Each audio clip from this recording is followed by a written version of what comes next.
Morning. I was about to take a shower, and then I forgot I wanted to do a book review on the two books I checked out from the library last week.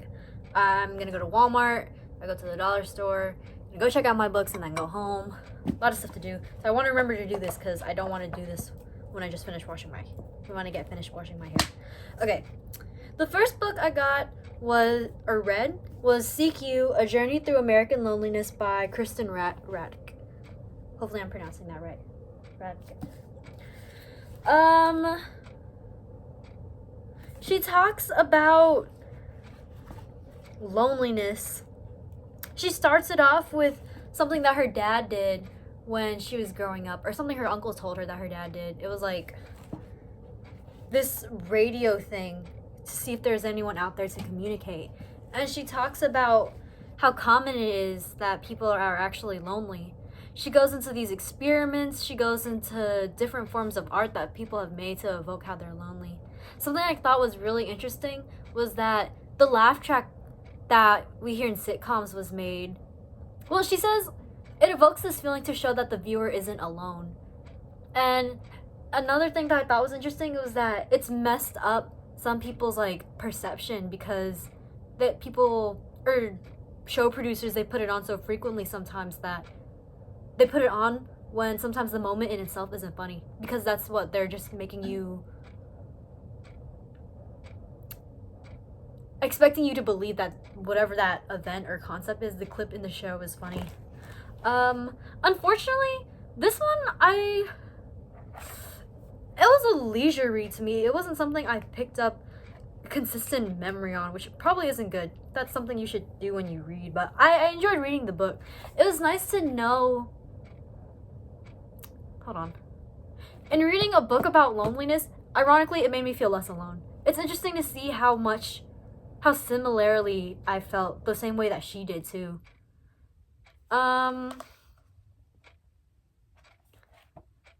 It's interesting to see how lonely a lot of people are. Not that it's a good thing, but a lot of people are feeling this and you don't know it. She talks about how one of the most common cases of feeling lonely and being ostracized is through kids, because more often than not, a lot of younger kids, they make fun of people who aren't like them, people who are different, because they want to fit in.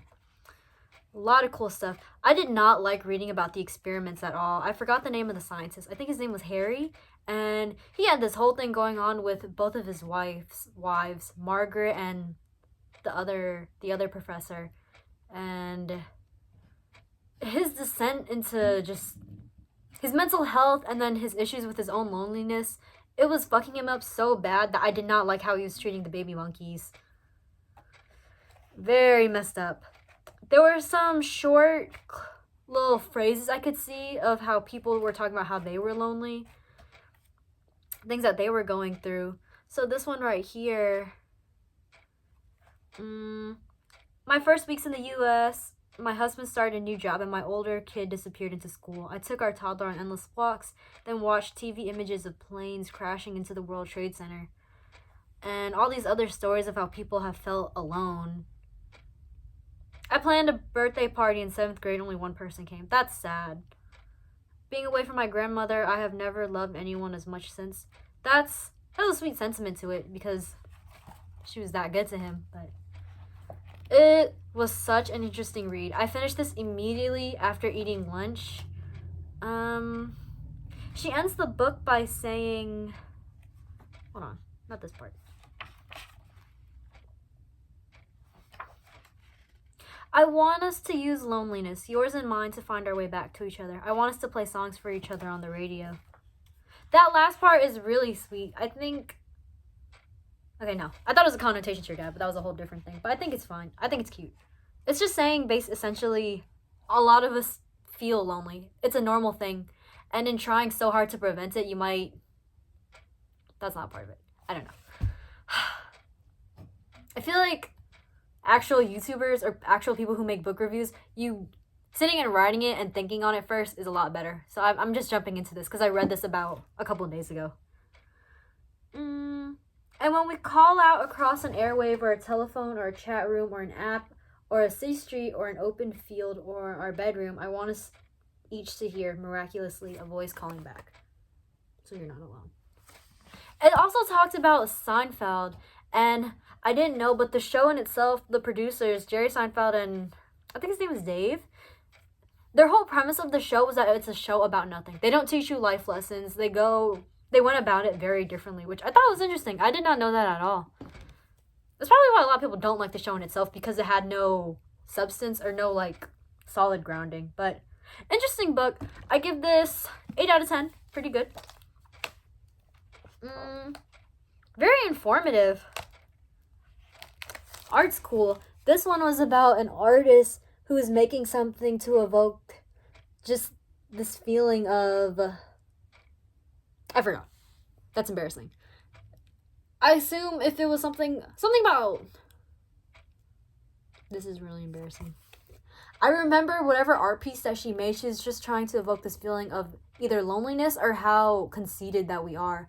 And it's ironic, something that's supposed to show whatever the opposite of that, everyone kept taking pictures of themselves with it.